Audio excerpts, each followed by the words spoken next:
go to work, coach? You got to go to work. Who gotta go to work, coach? You got to go to work. Who? Something's got to go to work. What about the nasty girls, coach? Yeah, got to take them home with.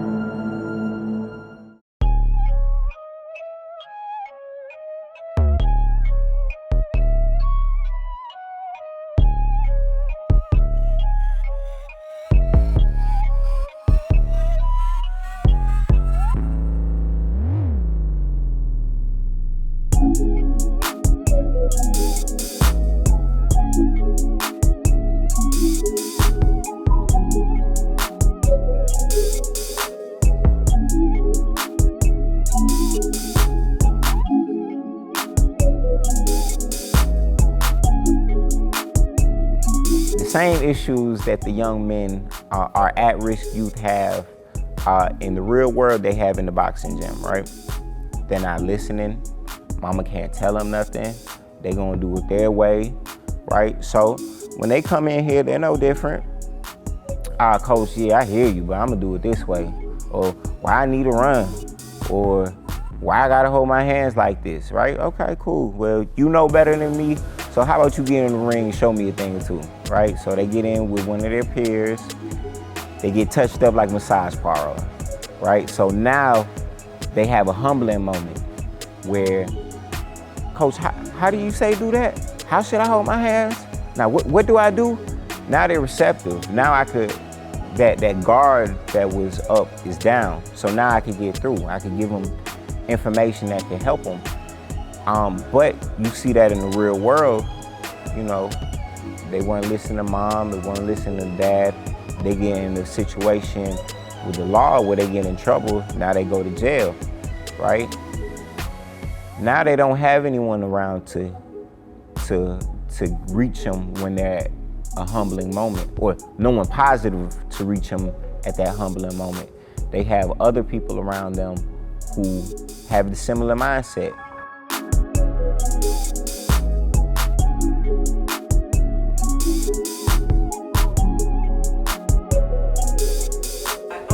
Man, you know what it is. Stay tuned, man. It's finna be fireworks. It's finna be lit.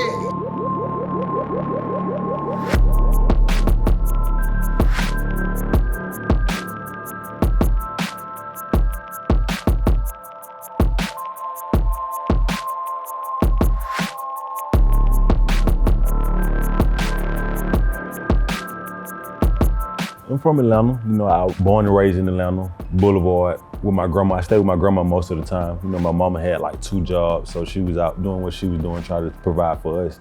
So I stayed with my grandma. We moved to Clayton County when I was like 13, 14, and it went up from there. You know what I'm saying? I remember when I first came to this gym, I was actually walking down Terra, and I seen this sign say they doing boxing classes.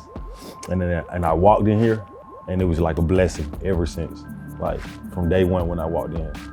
When I first walked in, I remember hearing Coach T's voice, you know what I'm saying, like before I even met him. You know what I'm saying? When I walked in, I heard Coach T. He was like training a little kid, you know what I'm saying? And I'm like, whoa. And once I introduced myself to Chris, he was like, have a free day trial, and we was locked in from there.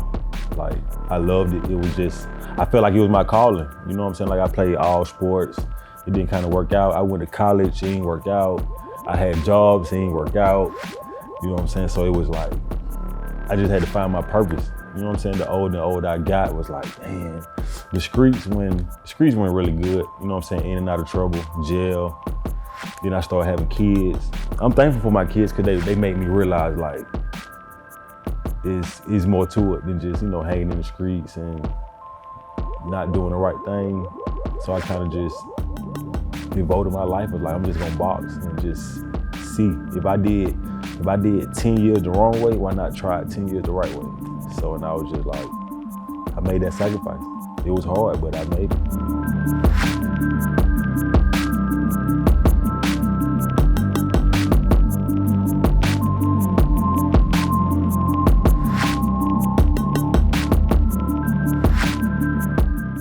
D-Boy is he's somebody who wants to make a change, who sincerely wants to leave his past alone, but keeps on catching up with him. The thing about D-Boy and what makes me so nervous is if he's not boxing, then what is he going to be doing? You know, he has kids, he has responsibilities. He's a good guy. Maybe he doesn't make the best decisions all the time, but he's a good guy. But it's that what if factor. You know, if boxing isn't it for it, you know, I don't know what he's gonna, like, is he gonna revert back to his old lifestyle? You know, it's easy for me to say, hey man, don't do that, but he got kids to feed, he has responsibilities, and if he doesn't have any other viable options, what is he gonna do? D-Boy has an unreal amount of charisma, and he's a natural leader. You know, people fall in love with him, you know.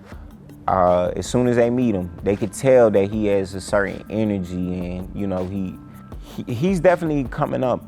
He is one of the hottest young prospects we have. We have a couple now, you know, don't get me wrong, but he is proving himself to be a little bit more dedicated than the rest of them. Hey man, another day, another dollar, you dig?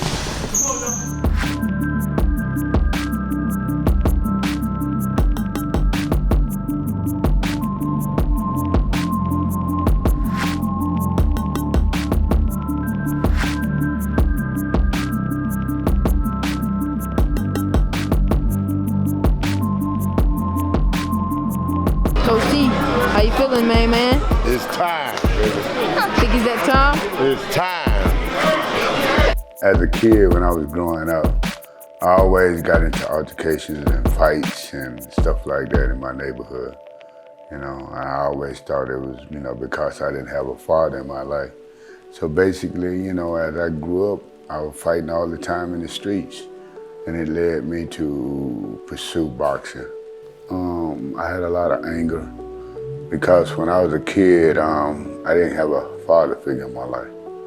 So me growing up with my grandmother and my mom, you know, my mom, she suffered with schizophrenia. And she was just like, you know, a sister to me because she was like in the house with me, but she was my mom. And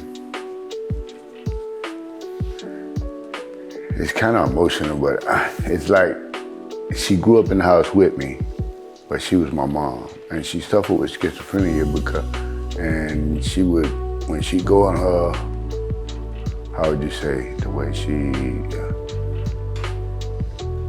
loses it sometime, I would say, she would always jump on me or beat me up, you know. I remember one time that, you know, she straddled me and I was about 6 or 7.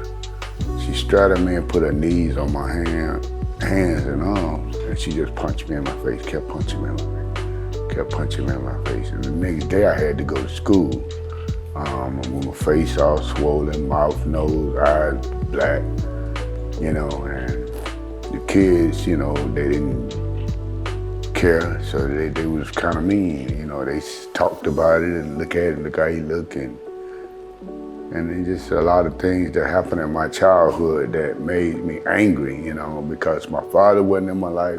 I would see when other kids be walking with their father, playing football or basketball or going fishing or anything like that, you know, and I didn't have no one to go fishing with or just tell me good job, son, or whatever the case might be. So I just got angry a lot, you know, and that was a lot of my behavioral problems when I came up. And my grandmother wasn't, you know, physically of age to just really keep me under control, I would say. She raised me with all the right things in church and doing stuff like that, but I kind of strayed away as I got older. I went to college and I started playing football, you know, and I latched on to a lot of the coaches. I had a coach that coached me named Coach T.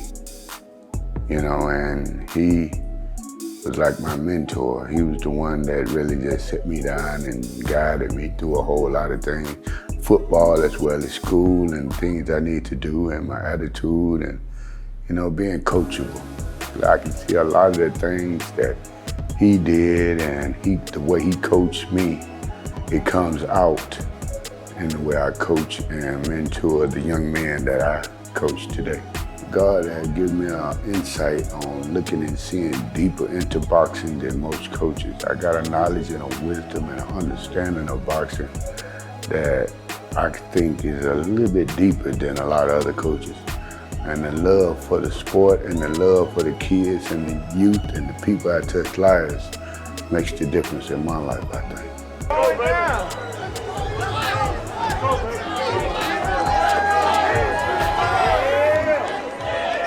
Coach T is probably one of the most caring and compassionate people I've ever met. He's loyal almost to a fault. He's so involved and so into the young men in the program that it weighs on him heavily.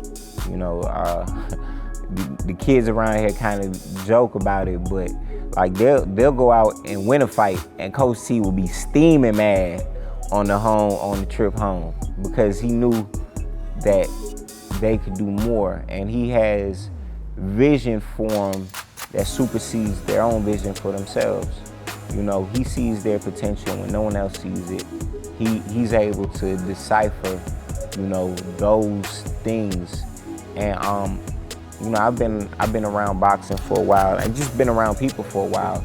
I think his insight and his knowledge as far as boxing and people go are really second to none. I think that's what separates him from a lot of other coaches. He's able to speak to somebody in such a way where it motivates him and makes him want to do better, makes him want to be a better person. But that goes two ways, right? Because when he removes himself from that person, it leaves a gap, a hole. And a lot of times they don't know how to understand it. He gives you love in a way that a lot of people aren't familiar with, where it's love, but it's a little bit rougher than you used to. It's not the pretty love that you think that you want or you think that you need. It's the love that you really need, you know. And the thing about, you know, people like him, they see a lot more than you want them to see. They're able to go under the veil and kind of bring out things that you really didn't know was there. And the same thing, the same way he helps the people in the gym is the same way he helps me personally, you know. He's definitely been an inspiration to drive me closer to God and to help me, and to kind of see his struggles and see him go through it firsthand. It really, you know, I can't say enough. He's a great guy. Man. You know, Coach T got this deep voice, this deep, ominous voice. Man, what you gonna do? You gonna sit there or you gonna fight? Huh? Ain't no skirt on, is it? You gonna sit there, you gonna fight, you know? And just, you know, him being able, he's that type of role model, and he really has a voice that was made for video games. Like, I don't know anybody else that has that same voice, you know? He's like, he's really one of those guys. He's an alpha male, honestly. He reminds me a lot of my father in a lot of ways.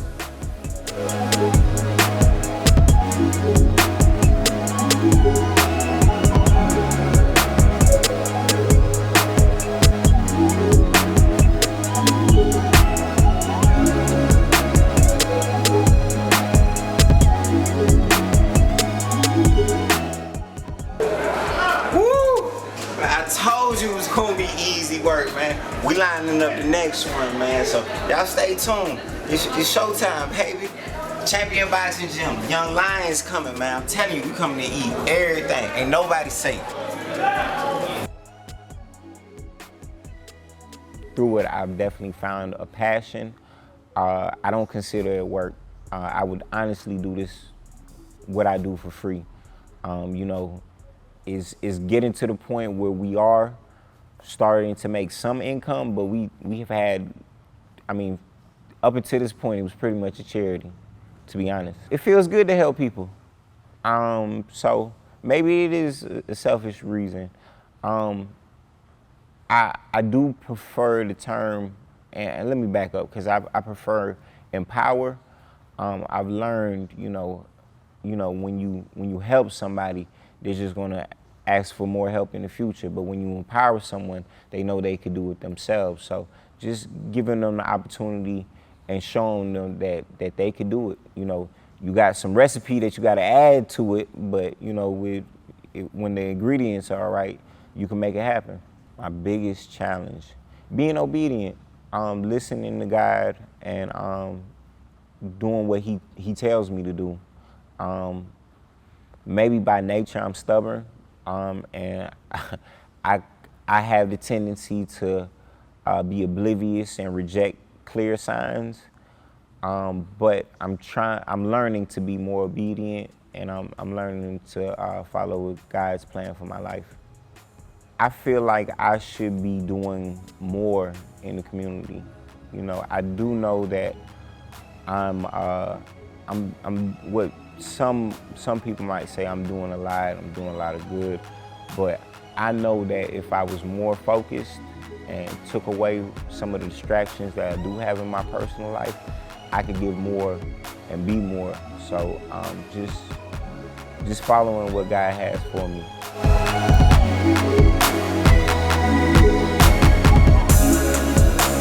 So to give kids a positive outlet to release anger and frustration in a positive manner, that's what we all about.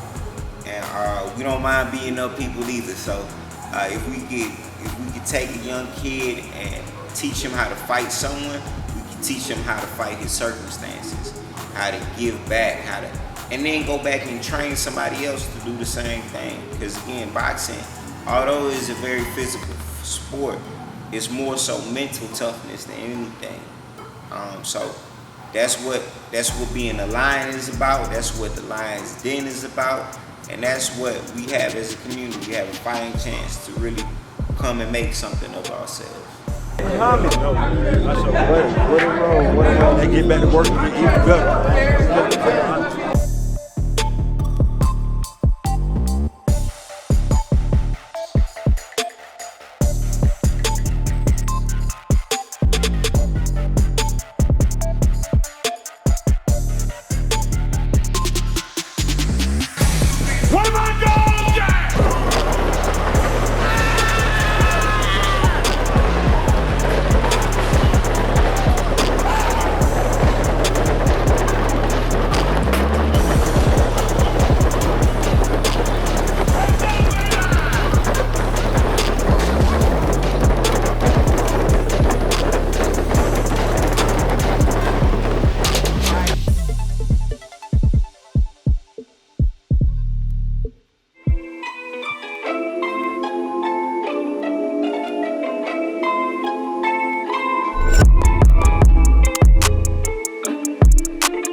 Sometimes people live like for day to day, you know what I'm saying? You have to live for the future, you know what I'm saying? If you can set like a goal, you know what I'm saying? Start setting like a 6-month goal, and then you reach that 6-month goal, and then you just go up, you know what I'm saying? But it ain't easy, it's hard work and dedication. Like, you know what I'm saying? You're gonna get in what you put out, you get what I'm saying? So it's like the more you in here, the more it'll show on film when it's time to fight. Because to me, in the ring, that's the easy part. Like fighting, like that's easy. The hard part is this, coming in here every day, trying to grind, you know what I'm saying? Especially when I got talented little kids. Like I don't think we got no gym in Atlanta that's talented as this gym right here. Like even from the up-and-coming fighters.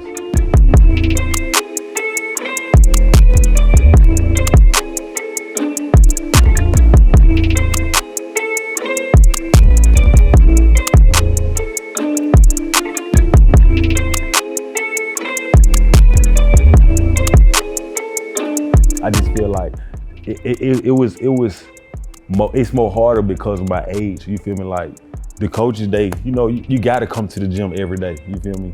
But it's like on my end, it's kind of hard coming in here every single day when I still got bills to pay. You feel me? So it's like I still be having to find that other alternative to try to keep up. You know what I'm saying? To make sure that my family's straight and to make sure that I'm here every day.